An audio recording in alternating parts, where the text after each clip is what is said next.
Para mahasiswa, kita jumpa kembali. Pada hari ini kita akan bersama-sama memasuki perkuliahan yang ke-12 dan kita masih membahas materi dari bab 5. Kali ini saya akan membahas yang berkaitan dengan masalah etika.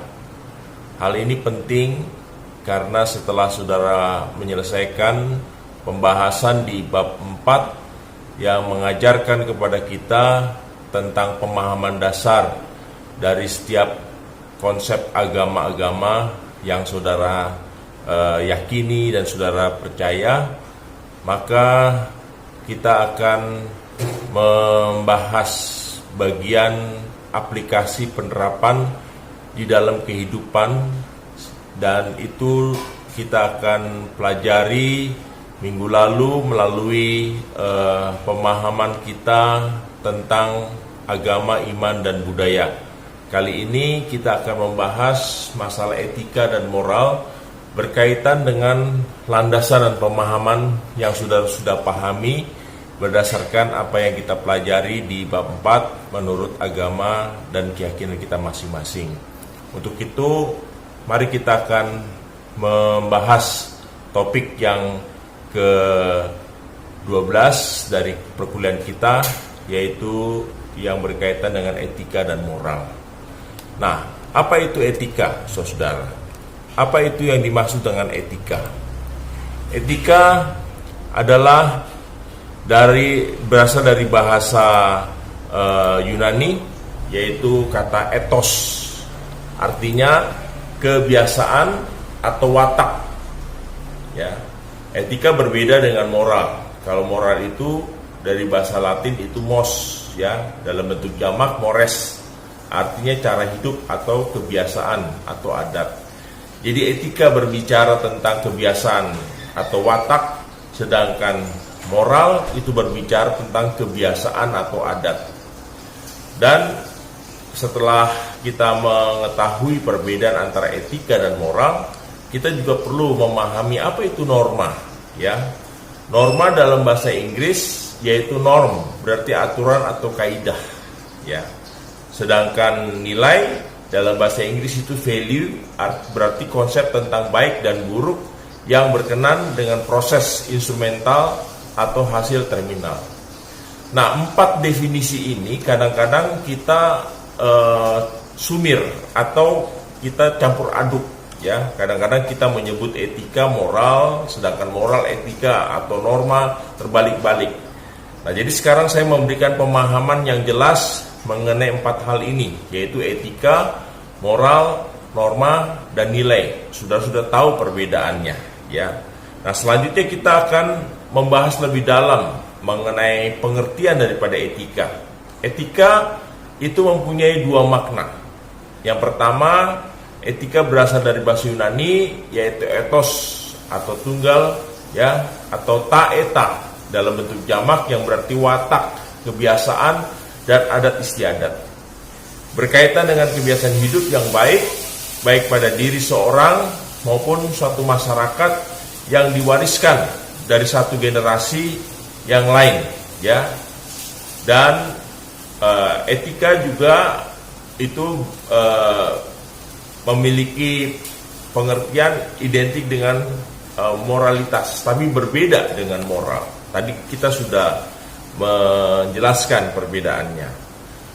Nah, perbedaan antara etika dan moral yaitu bahwa moralitas berasal dari bahasa Latin, seperti tadi yang saya jelaskan, ya, kata dari kata mos dan mores dalam bentuk jamak yang berarti adat istiadat. Sedangkan etika yaitu moralitas yang punya arti yang sama sebagai sistem nilai tentang bagaimana manusia harus hidup, baik yang kemudian terwujud dalam pola perilaku dan konstan dan terulang dalam kurun waktu sehingga menjadi sebuah kebiasaan.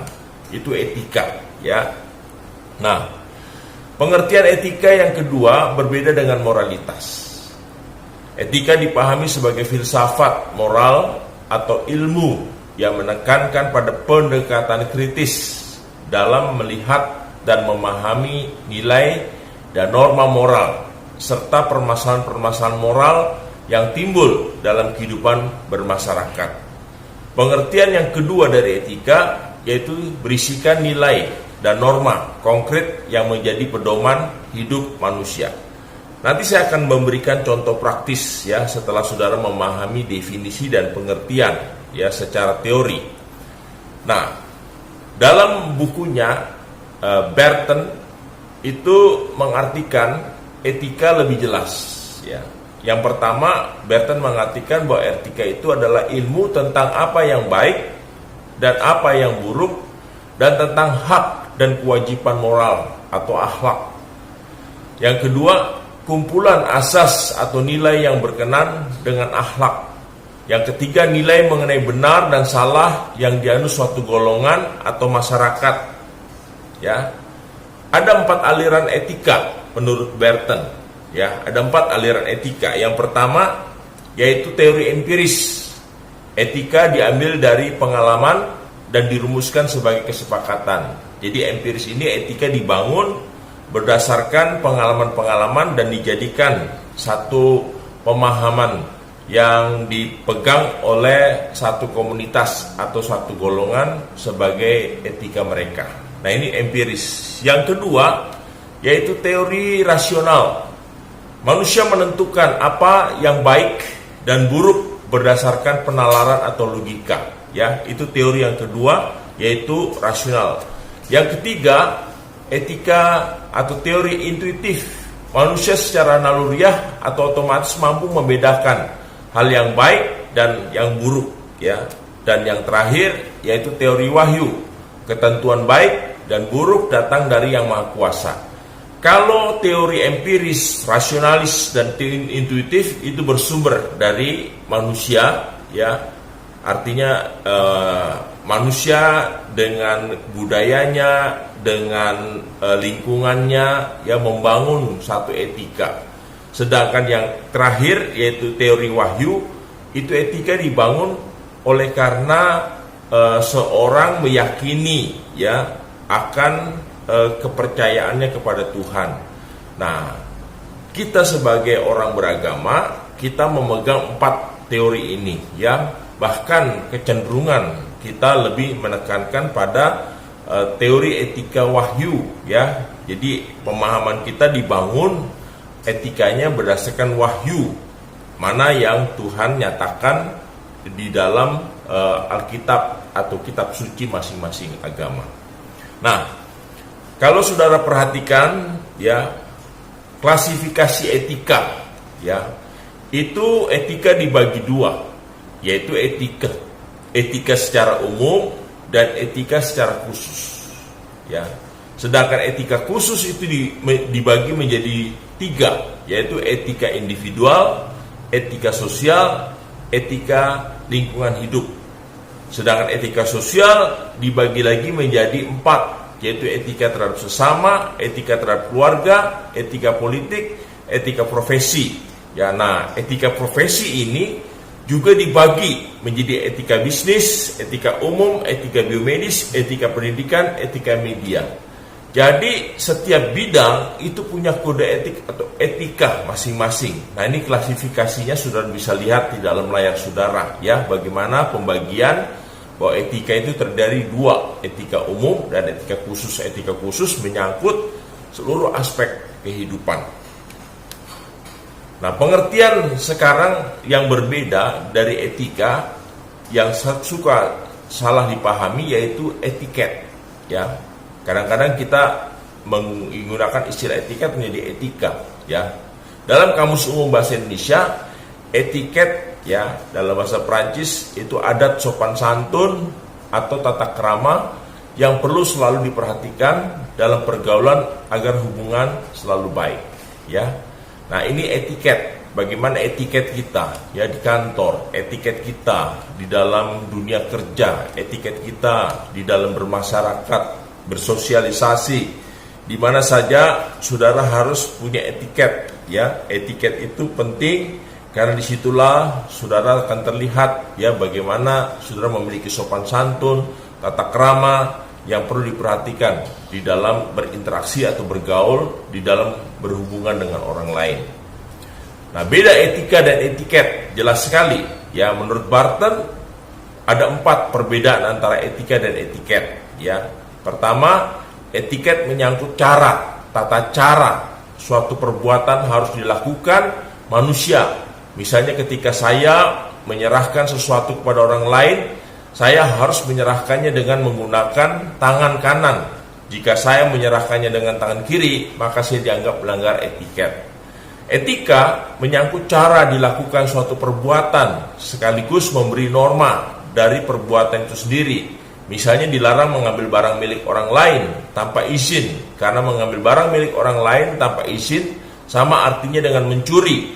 Jangan mencuri merupakan suatu norma etika. Di sini tidak dipersoalkan apakah pencuri itu mencuri dengan tangan kanan atau tangan kiri. Ya, itu perbedaan yang sangat jelas antara etika dan etiket.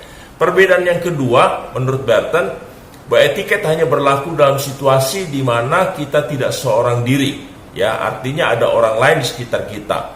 Bila tidak ada orang lain di sekitar kita atau tidak ada saksi, maka etiket tidak berlaku. Misalnya saya sedang makan bersama-sama dengan teman sambil meletakkan kaki saya di atas meja makan, maka saya dianggap melanggar etiket. Tetapi kalau saya sedang makan sendirian, tidak ada orang lain, maka saya tidak melanggar etiket. Ya, jika saya makan dengan cara kaki terangkat di meja.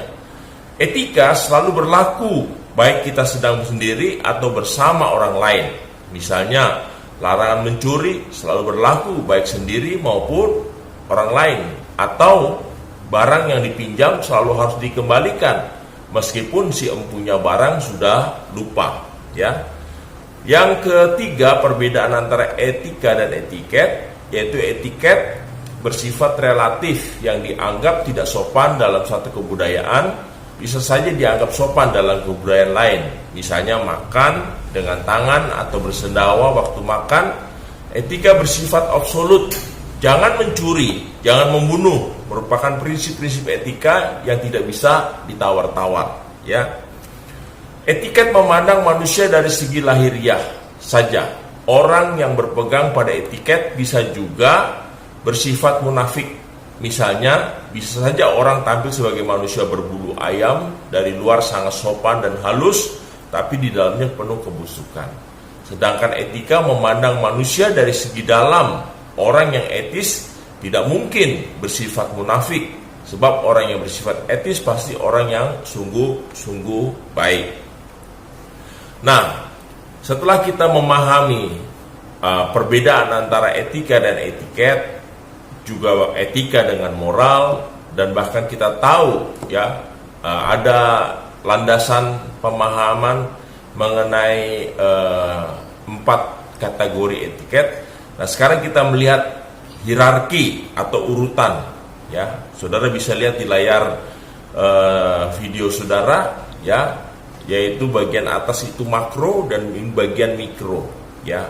Nah, etika sosial itu adalah etika makro, artinya berlaku secara umum, ya, secara menyeluruh. Lalu setelah itu di bawahnya etika organisasi, ya, etika organisasi. Nah, setelah etika organisasi di bawahnya lagi etika profesi. Dan yang terakhir yaitu moralitas pribadi. Jadi itu hierarkinya, ya, di dalam kita menerapkan mengenai etika sosial, etika organisasi, etika profesi, etika moralitas. Jadi nanti kalau misalnya saudara lulus sebagai sarjana manajemen administrasi atau fisika medis atau bidang yang lain, nah saudara masuk dalam satu kumpulan, ya, sarjana-sarjana asosiasi, maka itu punya etika organisasi, ya, dan etika profesi. Jadi saudara harus menaati etika-etika yang dibuat oleh asosiasi di mana saudara sebagai sarjana tergabung di dalamnya, ya, seperti itu. Itu di luar daripada apa yang dimaksud dengan moralitas pribadi, ya. Jadi seperti itu. Nah, lebih jauh kita sekarang mau membahas, ya, mengenai moralitas pribadi. Ini penting, ya, karena kita masing-masing bertanggung jawab kepada diri kita sendiri. konsep baik buruk, benar salah yang telah terinternalisasi dalam diri individu. Produk dari sosialisasi nilai masa lalu, ya. Moralitas pribadi adalah superego atau hati nurani yang hidup dalam jiwa dan menuntut perilaku individu. Konsistensi pada nilai mencerminkan kualitas kepribadian individu. Moralitas pribadi menjadi basis penting dalam kehidupan sosial dan organisasi. Jadi itu unsur-unsur bagaimana moralitas pribadi membentuk di dalam kehidupan kita sebagai individu atau personal, ya. Nah, sedangkan etika profesi, ya, yaitu dilandaskan kepada nilai benar, salah, dan baik buruk yang terkait dengan pekerjaan profesi. Jadi kita harus membedakan etika pribadi dengan etika profesi, ya. Lalu yang kedua, nilai tersebut terkait dengan prinsip-prinsip profesionalisme, kapabilitas teknis, kualitas kerja, komitmen pada profesi. Dapat dirumuskan ke dalam kode etik profesional yang berlaku secara universal. Jadi nanti kalau ketika saudara lulus sebagai seorang sarjana, saudara bergabung dalam asosiasi di mana saudara menjadi sarjana, di situ saudara terikat dengan kode etik, ya. Misalnya kode etik jurnalistik, kode etik dokter, kode etis profesi yang lain, ya. Itu sudah terikat dengan aturan-aturan yang ada di dalam kode etik masing-masing keahlian. Nah, selanjutnya juga penegakan etika profesi melalui sanksi profesi, pencabutan lisensi. Seorang dokter dia terikat dengan etika profesi apabila dia melakukan malpraktek atau praktek yang tidak sesuai dengan kaidah kedokteran, maka dia akan dicabut lisensinya. Begitu pula seorang sarjana hukum apabila dia melanggar kode etik, ya, kode etik seorang advokat, seorang pengacara, itu bisa dicabut karena tidak sesuai dengan kode etik. Itu aturan di dalam dunia kerja. Jadi saudara-saudara perhatikan hal itu, ya. Nah, yang berikut etika organisasi. Etika organisasi yaitu konsep baik buruk dan benar salah yang terkait dengan kehidupan organisasi. Nilai tersebut terkait dengan prinsip-prinsip pengelolaan organisasi modern, efisiensi, efektivitas, keadilan, transparansi, akuntabilitas, dan demokrasi. Dapat dirumuskan di dalam kode etik organisasi yang berlaku secara universal. Dalam praktek penegakan kode etik organisasi dipengaruhi, ya, oleh kepentingan sempit organisasi, kepentingan birokrat atau kepentingan politik dari politisi yang membawahi birokrat. Dan terakhir, penegakan etika organisasi melalui sanksi organisasi, ya. Nah, sekarang kita membahas etika yang paling tertinggi, yaitu etika sosial. Jadi tadi kita membahas dari bawah, ya, etika individu, etika profesi, etika organisasi, sekarang etika sosial. Konsep benar, salah, dan buruk, baik buruk yang terkait dengan hubungan sosial. Nilai bersumber dari agama, tradisi, dan dinamika sosial. Pada umumnya etika sosial tidak tertulis, tetapi hidup dalam memori publik dan terinternalisasi melalui sosialisasi nilai di masyarakat. Etika sosial menjadi basis tertib, ya, sosial. Misalnya di Jepang tidak boleh mengganggu dan merepotkan orang lain. Itu filosofi, ya, filosofi orang Jepang, tidak boleh mengganggu dan merepotkan orang lain.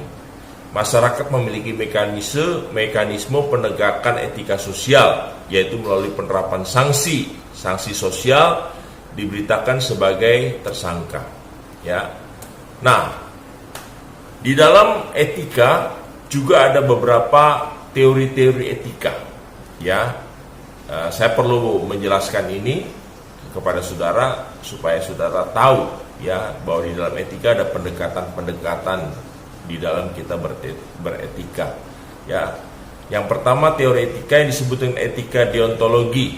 Deontologi menekankan kewajiban untuk bertindak secara baik tanpa mengkaitkan dengan tujuan atas tindakan, ya. Jangan mencuri, jangan korupsi. Itu harus tertanam dalam hati manusia secara universal. Immanuel Kant berkata kemauan baik adalah syarat mutlak untuk bertindak secara moral. Immanuel Kant berkata, bertindaklah berdasarkan keyakinan bahwa orang lain pun dalam situasi yang Anda hadapi bertindak sama, ya. Lalu yang kedua, etika teologi. Teologi mengukur baik buruk suatu tindakan dilihat dari tujuan maupun akibat dari suatu tindakan tersebut, ya. Menurut etika teologi, mencuri itu boleh jika sejak awal tindakan mencuri itu dimaksudkan untuk membeli obat karena keluarga ada yang sakit parah. Timbul pertanyaan, tujuan baik untuk siapa? Orang banyak atau sendiri-sendiri? Jawabannya dua aliran, ya. Ada aliran egoistis dan utilitarisme, ya. Kalau dalam sisi agama ini tidak boleh. Sebaik apapun tujuan saudara, mencuri adalah mencuri, ya. Tetapi ada yang memberikan pemahaman yang berbeda. Tetapi kalau kita sebagai orang beragama, jelas ya ini bertentangan dengan kaidah keyakinan kepercayaan kita, ya, sebagai orang yang beriman. Egoisme etis menurut Aristoteles bisa dibenarkan secara moral jika untuk mempertahankan hidup dan kebahagiaan secara dasar bukanlah hedonisme, ya. Etika teologi utilitarisme dikembangkan oleh Jeremy Bentham, ya, 1748 sampai 1832, bahwa untuk menilai baik buruk suatu tindakan secara moral adalah menguntungkan kepentingan orang banyak. Etika utilitarisme menetapkan 3 kriteria. Pertama, manfaat. 2, manfaat terbesar dari alternatif. 3, manfaat terbesar untuk orang banyak, ya. Aliran atau landasan etika setelah zaman Renaissance abad 15, ya, ada beberapa, yaitu naturalisme, etika mempunyai dasar alami bahwa secara kodrati adalah baik. 2, individualisme, bahwa setiap orang harus bertanggung jawab atas diri, ya, itu menurut Immanuel Kant, dan berfokus pada kematangan pribadi dapat memacu prestasi berdampak egois. Dasar setiap manusia terlahir bebas, liberalisme. C, hedonisme, kodrat manusia mencari kesenangan. D, eudaimonisme, demon Yunani adalah roh pengawal yang baik. Eudaimonia adalah orang yang sadar akan kepuasan yang sempurna jasmani dan rohani, kebaikan tertinggi, ya, primasi, ya. Nah, lalu utilitarianisme Jeremy Bentham tadi sudah saya jelaskan. F, idealisme, keyakinan manusia terdiri atas jasmani dan rohani. Idealisme rasionalis, bahwa pikiran atau akal manusia dituntut untuk berperilaku, ya. Idealisme estetik, manusia berada di dunia kosmos yang tertib secara hiasan sebagai karya seni. 3, idealisme etik, suatu ukuran moral dan kesusilaan, ya, saudara, di dalam etika. Ya, tetapi kita tidak akan membahas lebih jauh mengenai aliran itu. Ya, saya ingin saudara memahami mengenai etika dalam kaitannya dengan kehidupan saudara di akan datang. Untuk itu, saya akan menjelaskan mengenai etika dan norma-norma bisnis. Ya, etika dan norma-norma bisnis, saudara perlu memahami. Ya, ini sebagai bagian terakhir dari pelajaran etika dan moral. Etika dan norma-norma bisnis. Etika bisnis, suatu kode etik perilaku pengusaha berdasarkan nilai, moral, dan norma yang dijadikan tuntunan dalam membuat keputusan bisnis. Etika adalah suatu komitmen untuk melakukan apa yang benar dan menghindari apa yang tidak benar. Ya, jadi bukan masalah profit, keuntungan, tetapi kita berkomitmen bagaimana kita melakukan sikap dan tindakan yang benar. Jangan kita menghalalkan segala cara untuk mencapai tujuan, mencapai keuntungan, ya. Tetap kita punya pegangan, yaitu yang benar, ya, sehingga kita tidak melegalkan sesuatu yang tidak benar untuk kita mendapatkan keuntungan semata.